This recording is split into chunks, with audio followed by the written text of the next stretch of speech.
Actually going to add some animation to this so we get kind of a little wobbling effect here. Let's go back up. Maybe drop our height down to 5 just so it's not so wacky. And then I believe we're going to leave that as is, and then we are going to put our direction on planar. And let's double check everything here, and we can adjust all these as need be. And then you'll see we should be getting some nice kind of fluid motion. Let me add some keyframes so we can take a look here. So we'll start it there, and then a little bit up. Let's say 60. We'll go there. So you'll see now that we kind of get some nice organic motion in there. Yeah, so this was really fun to kind of experiment and play with. And then again, you know, we can definitely get some more kind of turbulence in our spline as we're creating them. But it's a nice organic kind of feel. So this really helped bring it to life. So with that, we're going to go ahead and move on to our next steps. Okay, now we are going to jump into the lovely world of Redshift. If it wasn't for Redshift, I definitely wouldn't be able to accomplish what I did. It's a very fantastic renderer, and it's got a lot of little fun little magic tricks under the hood, and I utilized pretty much all of them. So you're going to see I kind of added a couple lights here. Add a little depth of field to the camera. You can kind of see I added a Redshift tag to the camera, Redshift camera, and that's this tag. And I wanted to add the bokeh effects, which is some depth of field. So I went to our focal distance, I went to our COC radius, and this was kind of an interesting trick per scene because I didn't want to get, you know, too heavy with the depth of field because it's not really going to sell it. So I kind of played around with stuff and tried to keep everything in focus. So usually a lower setting between 2 and 4 usually worked for what I was doing. So the powerful thing with Redshift is the shaders. The shaders really helped everything kind of pop throughout this whole thing. And so what I'm going to do is simply kind of start building kind of the basic foundation of what I was doing with shaders. So I'm going to create a new shader here. Just something pretty basic, and we'll start with the our vessels here. And so we wanted something that was going to be gnarly, I guess is one way of putting it. And so I try to keep things relatively simple. I wanted to roughen up the specular, so it's not sharp. We don't want that, but we kind of have a wet-ish kind of look feel to it. So I kept my reflection and specular around here. Same thing with coating, just a little bit coating. Kind of roughen it up to just kind of give it a little bit of a sheen. And then I use Maxon's noise. So we're going to type in here the Maxon noise. I'm actually going to make a duplicate of this because I'm going to use this twice, and I will show you why. So the Maxon noise is going to be plugged into our diffuse color channel, and here we can kind of control you know, the look that we want. For vessels, obviously going to be something sort of a kind of a crimson-y kind of red, kind of dark feel to it. You know, maybe somewhere around there. And then kind of our secondary color, definitely more of the maybe yellowish, fleshy kind of feel to it. And again, we'll play with this. And I want to change the noise itself. And, you know, by default, Naki is a fantastic shader use for kind of anything organic. At least you get a feel right off the bat. Obviously, we can double up on our texture, you know, mix it up a little bit. We're not going to go that deep right now, but for anybody that has questions out there, you know, afterwards, feel free to reach out, please. So one thing that Redshift's very powerful tool is displacement. We are going to add a displacement node. We are going to add the second Maxon noise node to our displacement. We're going to plug it into the texture input and then into our displacement. So now we are going to be getting some displacement, maybe. But what I'm going to do is I'm going to change our noise again, and we're going to use Naki as well on this. And so we're going to leave the default settings on displacement as is, just for the time being. And then why don't we go ahead and put this on our vessel. And I did add in kind of a secondary camera here so we can kind of take a look at what we've got. So let's turn this bad boy on here. Run that suit we've got here. Okay, so pretty good color pattern, but not pretty because you can see our specular is not broken up. We're not getting any of that kind of roughness, if you will. So what we need to do is we're going to add just a Redshift object tag right on our vessels right there. And what we need to do is we're going to go to our geometry tab here, and we're going to click on, we're going to override all this, and we're going to turn basically everything on just to try to get something. And right off the bat, you're seeing we're starting to get some displacement. And so this displacement tag is picking up this knocky noise. So we're already getting pretty good results.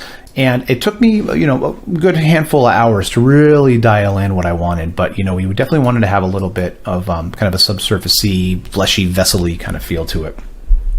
And there was a fine balance between that and then our lighting as well. So, you know, I did want to go to the multi-subsurface scattering here. I'll turn on 1. Kept it around the 5 to 10 marker, and depending on where the camera was too, because if you were really close to the vessel, you don't want to really overshoot on your subsurface because it's going to start looking kind of flat and kind of plasticky. We didn't want that. We kind of wanted to have a, you know, waxiness to it, if you will. So again, we're trying to get some really good highlights here, which is going to really make the scene pop. Let's go back to our motion camera here too. And you can kind of just start seeing that we're getting these cool highlights. And we could do the same thing as well for our land, kind of our geo here. So what I'm going to do is simply, since our basic kind of structure is set up here, I'm going to duplicate this material here. And we're going to plop that onto our geo, which is basically going to be our land. So let's put that there.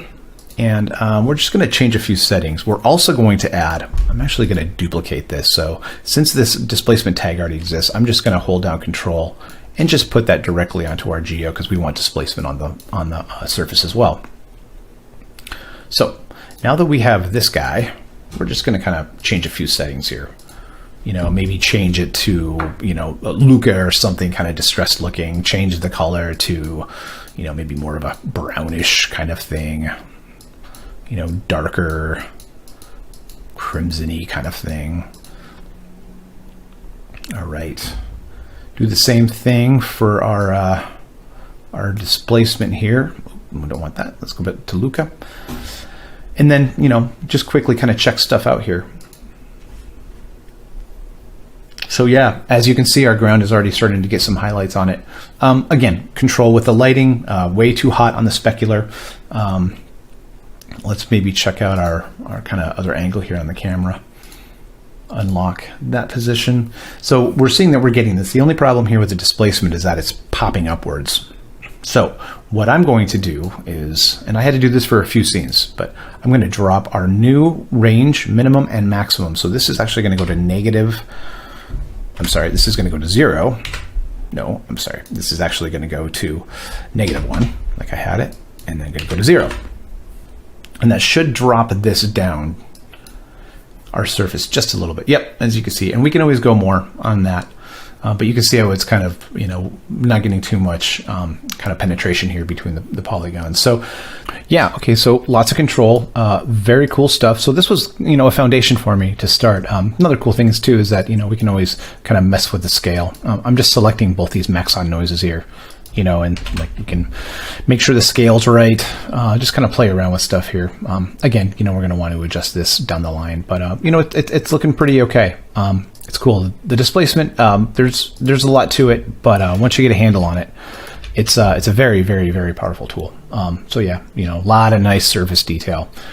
So we are going to switch gears, and now we are going to discuss kind of the fibers and the webbing that you kind of see throughout. So I've kind of created kind of a spline particle system that we populate throughout the scene. So you kind of have, you know, this organic flow of kind of material flowing around and, you know, populated around the spores and stuff. So I'm going to open up a new scene. Let's do that. We can get rid of this guy. Put this guy away, and we're gonna open up the world of X particles. So let's get an X particle system, and I'm going to change our emitter to a circle, and I'm just gonna flip this 90 degrees so we're kind of going upwards here. And basically what I want to do is use the trail generator to kind of create spline trails, and that's going to kind of generate these fibers that you see throughout. So I'm going to go under generators here, and I'm going to grab trail, And then our trail is looking for an emitter. So I'm going to grab our emitter and plop it in there. And there's a few things I'm going to change on our emitter as well. I'm going to go to the emissions tab. I'm going to change our rate to shot because we don't want to constantly shoot out. We just want one shot. And I'm going to change this to about 15. So that should shoot out. Bloop. There you go. So that's pretty okay looking. I'm going to drop the speed down to about 50. Something like that. There we go. And I'm also going to change the cone angle a little bit. Just give it a little bit of more kind of diversity here. Just so it's kind of, spreading out a little bit. Okay, so we want to mess this up, totally mess it up. So I'm going to go into my motion modifiers, motion modifier, and we want to grab a turbulence because we kind of want to mess this up a little bit. So I'm going to change some of these default settings. The scale I'm going to put about 5. The strength I'm going to put about 10, just to kind of see. And we're going to leave everything else as is. So let's press play and see how that looks. So that's pretty cool. Looks pretty organic. Looks pretty nice, Actually, maybe bring the scale down just a tad. But this will be a brief example. So this is going to be kind of some, fibrous, organic life, So let's say, hypothetically, that I'm happy with this. So I'm going to say this is cool. So I'm going to select our trail object. I'm going to right click. I'm going to go to current state to object. And you'll see that this just created a spline object for us. I'm going to get rid of that tag. We can actually hide or get rid of our particle system. And now we have splines. So if we grab our points there, you can see it's alive, so to speak. Now, basically, I kind of made a hero, one of these that looked really nice, and I populated that throughout each scene. I may have done a couple variations, or I took the magnet tool and kind of, move points around to make it different, but I had one hero one. So the cool thing about this is that with Redshift, another powerful element is it's kind of a hair system. So what I'm going to do is that I'm going to right click on our spline object here. I'm going to go to Redshift tags, Redshift object, and that's going to show up. And now you have this new tab that arrived called curve. So I'm going to select hair strands. You have all these other ones, but I normally work in hair strands. And you're going to see if I press render that this guy is going to show up now in the render view. As default, it's not going to be that pretty, but now you basically have like an object. And it actually works really cool. So what we can do is, again with the spline, we can bring our spline down, give it a little bit of a tip, kind of do something like that. And then you can obviously adjust your thickness. So it defaults to kind of this kind of green, but you can put any material on it. I basically just made like an off-white material with a little bit of specular and then just plopped it on there, and it was fine throughout. It reacted really well with the lights. So what I had with these guys was that I kind of had them kind of flowing. So there's no life to it. It's just very stiff right now. So in the spline, I'm going to grab a displacer, and I'm going to plop that displacer onto the trail. And we are going to add a noise effect to our spline here. So you can see that it's already kind of distorting. But if I move it, nothing's happening. So I'm going to click on our noise from the displacer. I'm going to go to the animation speed. I'm going to add 1. And we should be getting a little bit of life on that. So there you go. Getting a little bit of life. So, I mean, it's really that easy. I did that in a matter of a couple minutes. And then I, plop these where I wanted in frame in the camera, and that was good to go. So again, another powerful tool of Redshift, worked great. And then obviously with C4D's displacer, we brought everything to life. And then we kind of already have this nice little animated element. We can always kind of bring down the height on this so it's not as much. We can always make it a little bit bigger so it's not as kind of crunchy looking. And it's going to kind of smooth all that stuff out. Yeah, looks pretty nice. Nice fluid motion. So cool. So all right, with that, let's go ahead and jump into the next scene. Alrighty, so before we get into the actual final stages of everything here, kind of towards the end, I wanted to open up the last scene, so kind of our big reveal for the logo. I kind of wanted to show you how I had things broken down. So as you can see, the scene is much more in depth, much more intricate. Some of my shaders I'll bring in, like Vessel for one. I actually have two, so I kind of wanted to, kind of switch up, make sure there was kind of color variations among all the vessels. So we had a darker one, we had a lighter one. You can see that I added in some Fresnel to our emissions to give it kind of that rim effect. Some triplanar nodes to kind of make sure that our projections are all nice. Some bump. And all that. So, I took a little bit more time with these, but I just kind of wanted to show you some of that. But you can kind of see how I have all of this set up, just sort of this world. And it's pretty rudimentary when you pull out, but, ultimately when you actually see the ending shot itself, it looks pretty okay. It looks pretty cool. But you can see, talking about our fibers, I did build out kind of this one hero kind of fiber that we can all see here. And I got a whole swath of them. And then I have the one displacer to kind of animate things. And then this, we have all of our, vessels growing around the object. So basically I took the logo and I created geometry out of it from a spline. And then I used that geometry as basically kind of a collision so that the X particles, spline, and all that stuff can kind of grow around it and adhere to it. So that's kind of how I got the M to exist with all of these. And it was a pretty tedious task, but ultimately, it was really not that bad. But you can see how I have the fibers kind of strewn about. I have all my lighting. Depending on what's going on, what it's focusing on. Some of these lights are for the land or the groundscape. Some of them are for the M only. And you can see in the image that we get nice specular, nice rim light. Pick up some of that diffuse as well. But yeah, all in all, I think it came out pretty okay, and considering the amount of time there was, and the power of Redshift, and of course the power of Cinema with all of its wonderful and beautiful tools.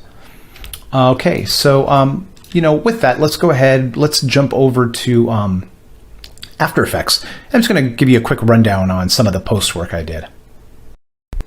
Okay, so here we are in After Effects, and this was kind of where I compiled everything. This is where it all came together. We started to composite, kind of add some color, a little bit of levels here and there, some post effects. I even, you'll see some of the particles floating around.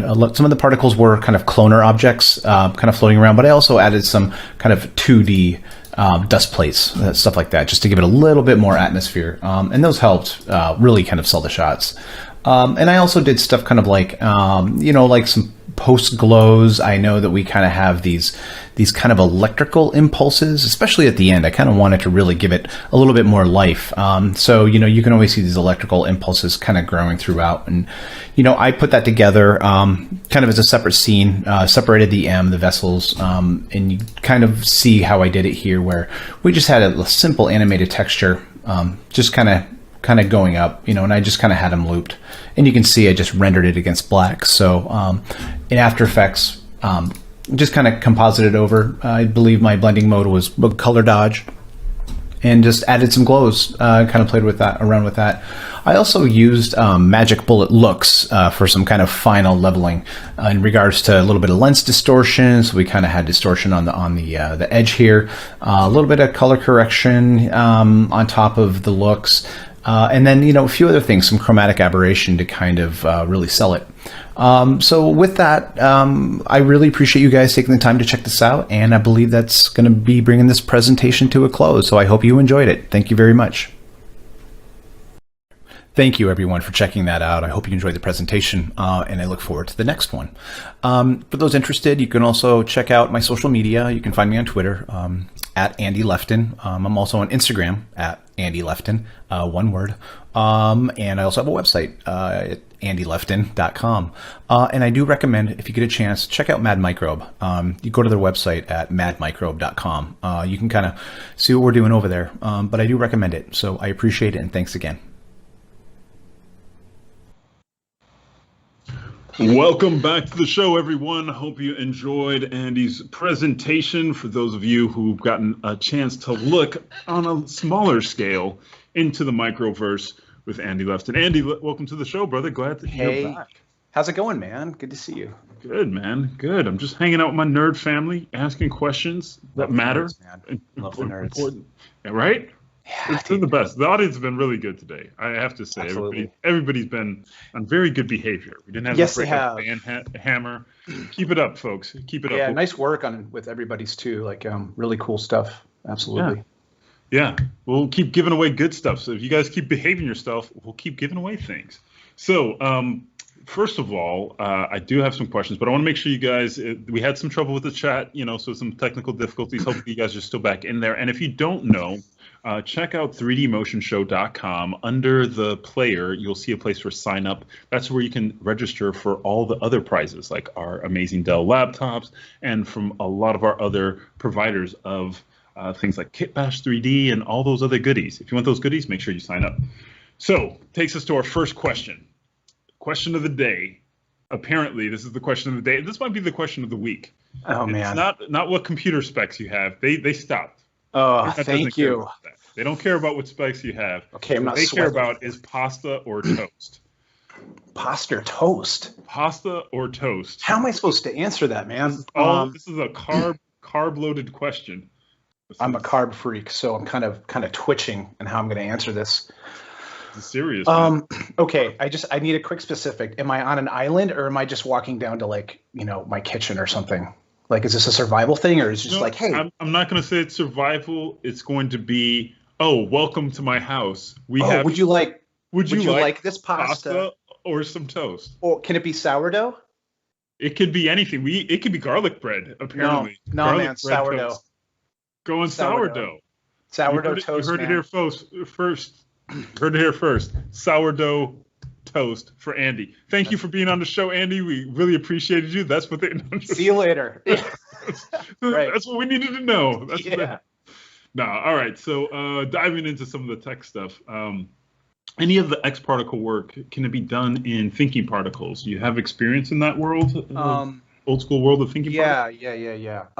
As far as I know, yes, absolutely. And actually, I have a little bit of experience with thinking particles. I did a little bit of work doing some VFX stuff with Max many, many moons ago, and I worked in thinking particles. But my main 3D platform is Cinema 4D, and so when X particles came on the scene, and I started playing around with it, I switched gears.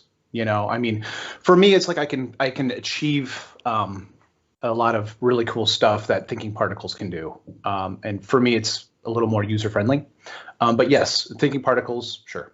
Yeah, no, I think that's one of the big things. And it's just like with cinema. It's like, can it be done? Yes. Is there a tool to do it faster? Is there a technique to do it faster? Yeah, and that's usually what we go with. It's like just trying to figure out how quickly you can get the look. So, and X Particles has been really good at that. So, and they're a sponsor of the show this year. So, yay. Nice. All right. General question, we can just dive in and maybe just talk about it because somebody was looking for your guidance on managing scene scale between files when you're dealing with SSS. So that's something, with subsurface scattering. That's something I always mess up as well. It's like, okay, scene scale and then all right, dealing with subsurface. How do you manage that? That's a deep question, and we actually have this conversation quite often at Mad Micro because we deal with a lot of subsurface.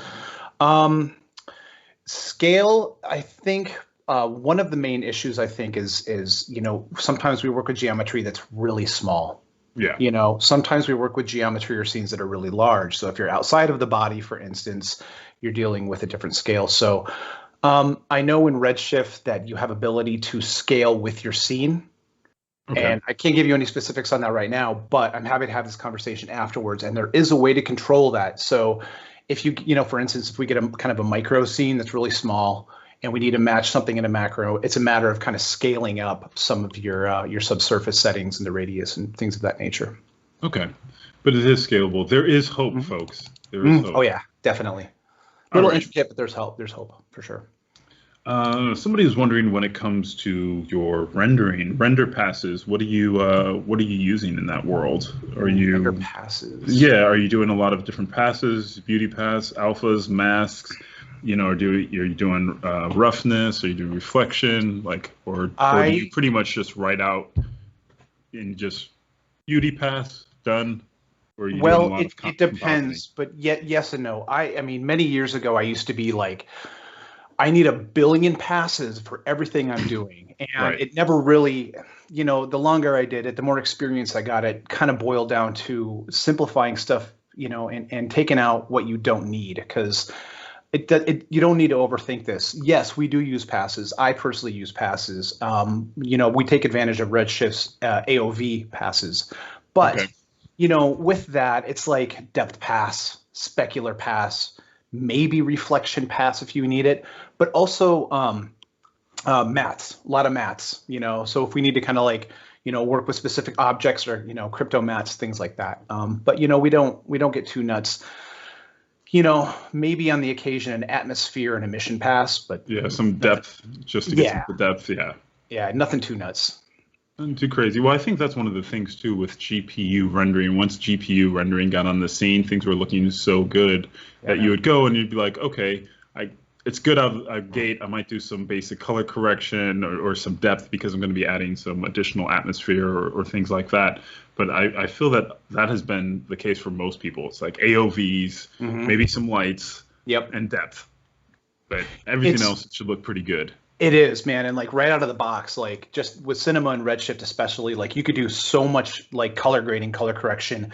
Even though I'm still kind of a post guy, it's like obviously like to go into After Effects or whatever and do a lot of color correction, color grading, things like that. It's amazing the control you can get through Redshift and just even the levels and even do some post work. It's super nuts. But yeah, Redshift is kind of a miracle worker with that stuff.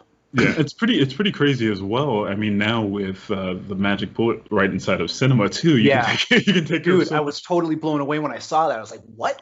Like, okay, this is super rad. So Yeah. yeah, I So it's love it. like, okay, really don't need to do much. It's like, okay, we're ready to Yeah, go. Ship it. right. Yeah. Just ship it. Um, Texturing. So someone had a question about favorite texturing source. And would love to talk just a little bit more about texturing because you're dealing with things on a very small scale, once again, or things within the body. What's some of your favorite sources for texturing? And then how do you approach texturing in general? Well, it's interesting just because when I first got into medical, you always felt like that you could build a shader and repurpose it because you're like, okay, blood is blood, or tissue is tissue, but that's not the case.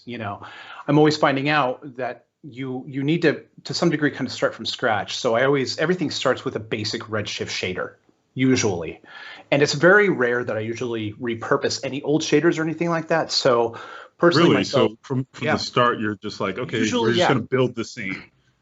usually build a scene. And I mean at this point right now with what we do at Mad Microbe, it's second nature. So it's like I can boom boom boom have a Redshift shader node set up in a matter of minutes and I know what I'm going to get.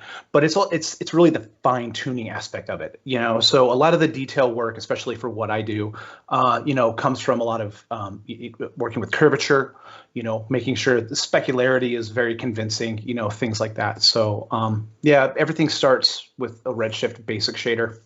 Now, when you guys are working with clients, do clients have like certain looks, like okay, do something more, illustrative, or are you doing a lot of like try and make this look as convincing and photo real? Yeah, I mean, the majority of the time it's photo real, Yeah. but it's a challenge as well because, we also work with clients that, they don't really understand the process, Hmm. so it's like you kind of need to, sort of kind of walk them through that to be like, we're going to pull out a bunch of references that we have, so here's some previous work, maybe here's work from something else we don't know, but we'll give them basically like a mood board or a character board.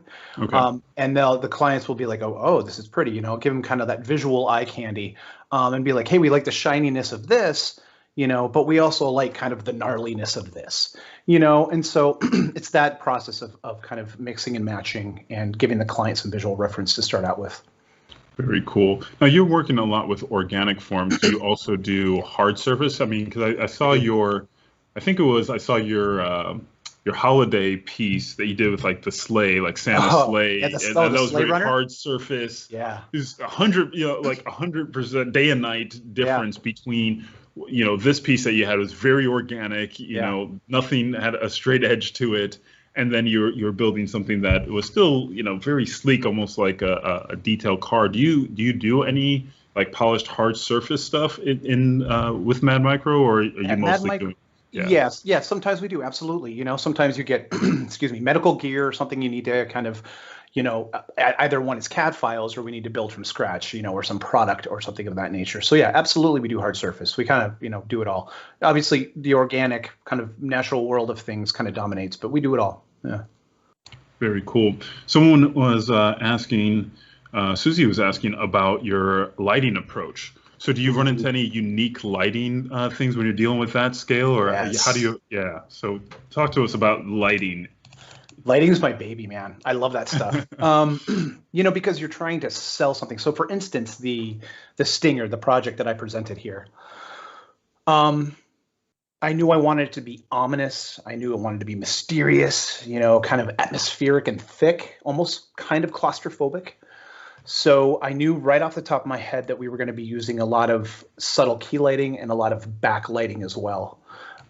So if you kind of look at the project itself, and I'm sure maybe we can post a link at some point so people can kind of scroll through and check it out. But yeah, a lot of backlighting, and also, there's a relationship obviously between the lighting and the shading, and so that's kind of where I spend a lot of my time focusing. Is that once we start to get the lighting, the backlighting, for instance, or the key lighting, that's when I kind of start dialing the specularity, the reflections and stuff, because they're talking to each other. So to keep things ominous and spooky, a lot of backlighting, slight overhead lighting, and that's about it. It's quite simple. Sometimes back and overhead. So leading with backlighting first, and then slight overhead. Yeah. Does that help? Does that create also the sense of, I guess, smallness? Does that help create that? To some degree, but you're also, dealing with camera focal length. Yeah. Okay. Things of that nature, and again, all of these are working in relationship with each other. But, once you can kind of block and assemble these out roughly, you start to get an idea. One thing I would like to add to the whole lighting question, though, is that, especially with this project, I had a lot of signature lighting. And what I mean by that is you have your spores, which are one thing, and then you have your land or your landscape, however you want to look at it. And so I would actually create lighting groups where certain lighting is only affecting the vessels or the arteries or however you want to look at it. And then certain lighting groups are only affecting the spores, and certain lighting is only affecting the ground. So okay, I didn't it's really isolated. Each item absolutely has its own. Yes, okay. Isolated. Yep. Very cool. So do you use any HDRIs at all? I do. When you do? I do. Not all the time. It depends on the scene. For this, I used very low HDR because you tend to get kind of a lot of washout or kind of a universal kind of global feel, and I didn't want that. I wanted more of a zoned lighting, so we're kind of focused on one area, and we just have this kind of dark, murky surrounding atmosphere on the outside. Which kind of brings me to the next question: is can you go into more detail about the luminescence tips for the spores in Redshift? The luminescence, that was a brutal setup. So pain and suffering, that's how you do it, folks. Yeah. You carb load, and then you get to work. Yeah, dude, you eat your toast, and then you crack your knuckles. Okay, so this was the magic right there. So obviously, for those familiar with Redshift, you saw that I used some emissive materials. And basically, I didn't use any iridescence materials. I used Redshift basic material emission.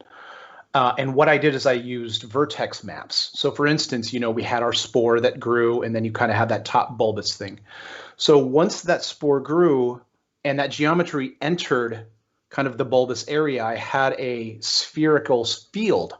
So that once that geometry entered that spherical field, it changed materials. And that's when I went to kind of like that sea foam colored kind of bioluminescence feel. So I had a field on the bottom of the spore, and I had a field on the top of the spore. So that the bottom was a different shader, the top was a different shader, and then the middle was kind of that speckled bioluminescent look. Nice. Yeah. Very nice. All right, let's see here. One other question. They're looking for tips on color banding after the final render in After Effects. So do you ever run Oh, into color banding, and then do you have any secret sauce for that? dude, I feel my palms sweating. Yeah, I mean, banding is kind of a nightmare, man. But it's like, yeah, of course I had banding issues, especially with this. You know, you have heavy atmospherics, you have volumetrics, you have all kinds of stuff like that going on. So I just did the old school way. I just used, what did I do? I did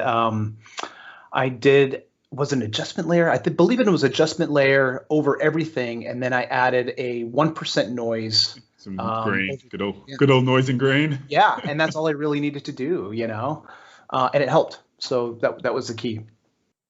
Awesome. So where did talk to us a little bit about your path, because every so often we do have folks from medical and doing medical animation and illustration and things like that. And you know, in the long ago in the outside times, I would go to this event called AMI, and I know we've had other artists from Mad Microbe join us there. So what was your path into, and how did you end up getting into medical science, you know, animation and working with the crew over there? Man, let me tell you a little story.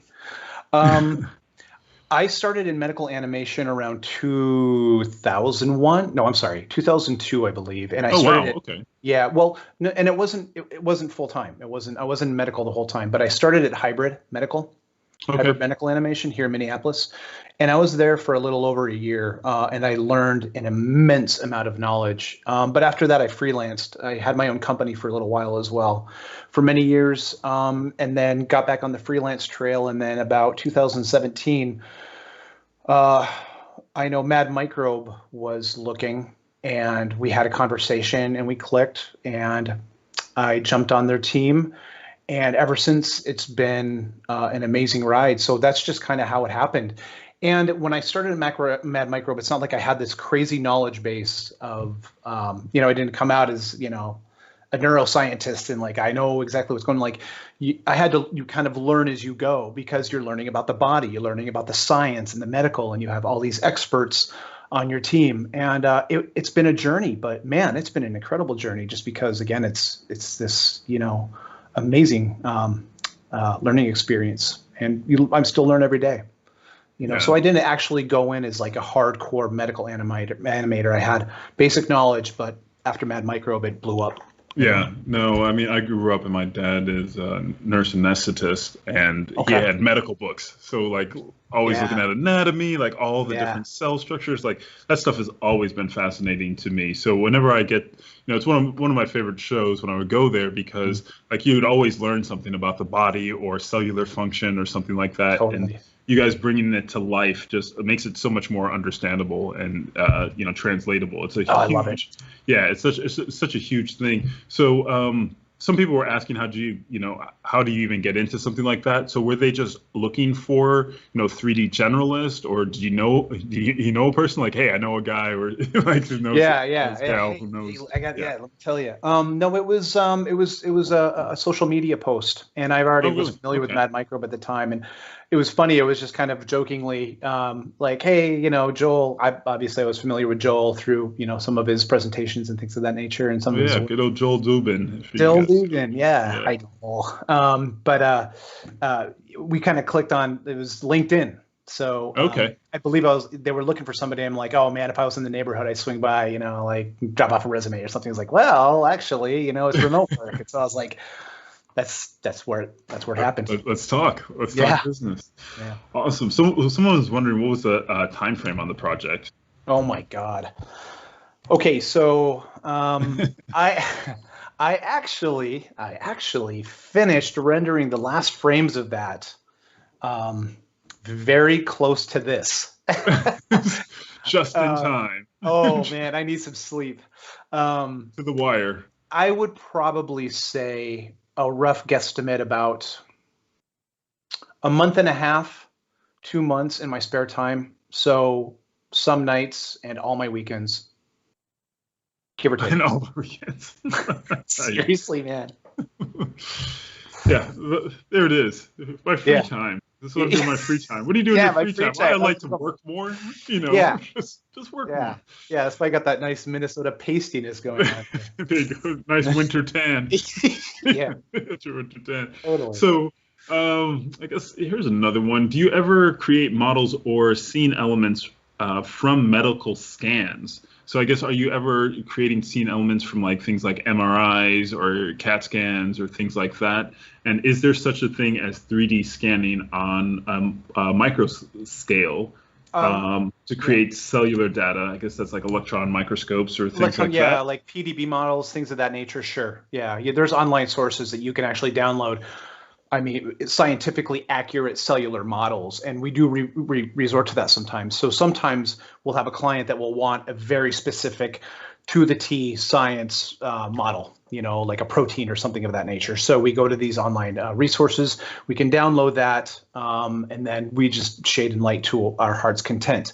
Sometimes we will give the client a more stylized version as well and just be like, hey, maybe you don't want something so, wacky or gnarly looking. Maybe you want something smooth. So yeah, if we're not pulling models from resources, then we're creating stylized versions. Mm-hmm. Yeah, definitely. I think one of them is the protein database, right? Is that that's one of them? Yep. Yep, the protein database. So if you guys are interested, they are free. Yeah, you can download those. And I believe someone from our community actually created a tool for atomic structures. Oh yeah. Oh no. Yeah. All right.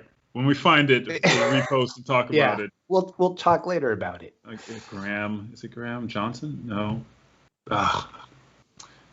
We'll talk about it. Yeah, we'll talk about it. If you guys are really interested in that, reach out to me. I'll find the info and then we'll get back to you. And don't just say it because you're just interested. You just want to make me work more. Like, actually, it was Graham Johnson. It was Graham. I was like, I whispered it.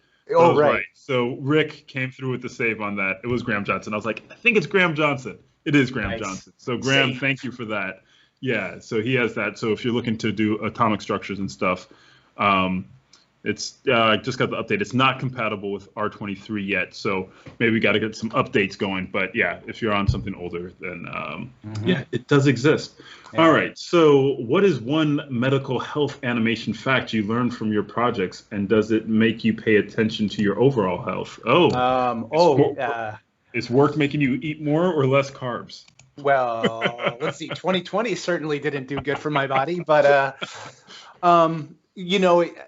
kind of yes and no. And like I mentioned, you do learn a lot about the body and how things work. However, it's not so much the work that you do. It's the position of what you're doing, and maybe I'm kind of derailing this conversation a little bit, but the most important thing that I did for myself personally and my health was, of course, working in science and medical, you do learn a lot, but you also learn to kind of take care of yourself, so it's like going on daily walks, making sure the heart's pumping, because, when you're sitting here working hard like we do, it for long periods of time, it tends to get a little tiring. So, health wise, sure, I've learned some stuff via work, but, just knowing, the hard work we put in, it's good to kind of step away for 10 minutes and go on a quick walk to care of yourself. And that is a great note to end on for everybody to be able to take a walk. Get some winter sun or some spring sun if you wherever you are. Mm-hmm. Now I'll leave with this, because this is always on top of people's minds, or at least somebody's going to ask it just because they're going to ask it. Hardware. What do you got? What do I have right now? Yeah, got a machine. What type of cards you have? I have processor. Do I have two 2080 Ti's in there right now? We're going to upgrade here probably in a little bit. 2080s in processor. I can't remember. I had this rebuilt 2 years ago or something like that. It's got like 16 cores in it or something like that. I'm not exactly sure. I'm sure I could probably pull it up, but yeah, so it's enough to get the job done. Yeah, it's two 2080 Ti's and about a 16 core. Yeah. Everybody happy now? Good. Now, everybody, let there be toast and pasta. That's right. That is today's show, folks. So, Andy, thanks again for being here and contributing the way that you do to our community. And it's been good to have you back after so many years. Miss you, brother. Big hug whenever we can do that. For those of you who've won T-shirts, make sure you are emailing Heather. She's going to get those out to you. And for those of you who have not won yet, just tune in tomorrow. There's going to be more chances to win. We're going to be giving away some more tomorrow as well as Thursday. So make sure to tune in, stay active on the chat. be well behaved, or at least fun. At least be fun, if not well behaved. And we will be definitely reaching out and tossing out that t-shirt cannon, getting that going again. And once again, thanks to our sponsors, Dell, Insidium, makers of X Particles. So you saw this beautiful presentation, so check them out. And if you're interested in winning any other prizes, make sure to register on 3dmotionshow.com. So just go to 3dmotionshow.com if you're watching on YouTube or anywhere else, 3dmotionshow.com. Right under the player, you'll see a place to sign up so you can get your chance to win prizes. And until then, we will see you tomorrow morning, bright and early, for our next presenter, which will be Perception. So you guys are going to want to stay tuned for Doug and John from Perception. We'll see you then.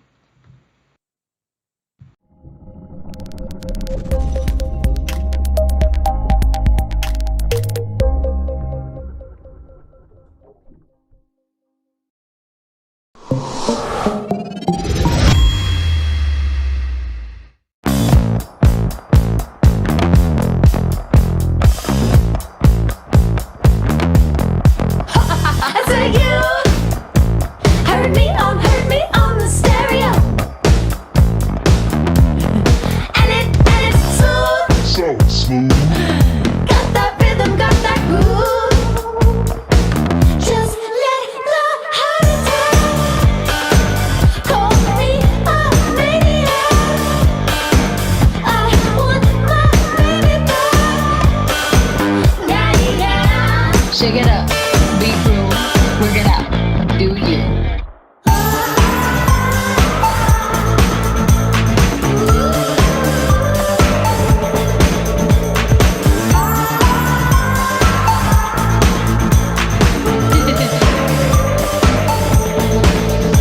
I get down, I get show me just what you got.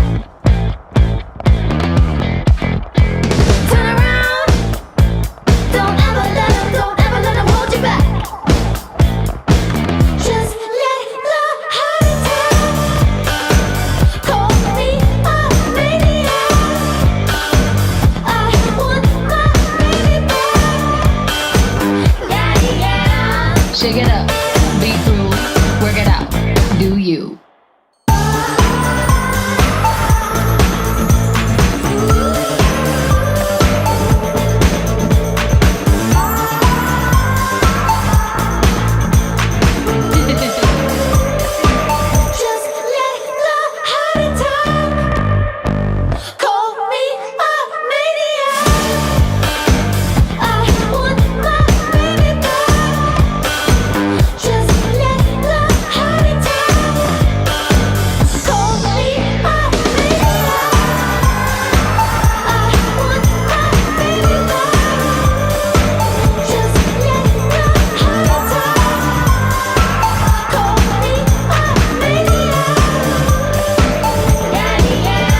Shake it up, be cool, work it out, do you.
Join specialist sports production instructor Jason Hare for a series of free webinars, designing and creating statistics-based MOGAT templates for use in Adobe Premiere. Using real-world techniques he developed for the 2018 World Cup and 2019 Rugby World Cup, Jason will show you how to build templates in After Effects, combining Red Giant Universe, custom expressions, essential graphics panel techniques, as well as data-driven graphic workflows. See how to share these templates with Premiere Pro, helping editors achieve more in less time.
MoGraph.com, an online resource for motion graphic artists.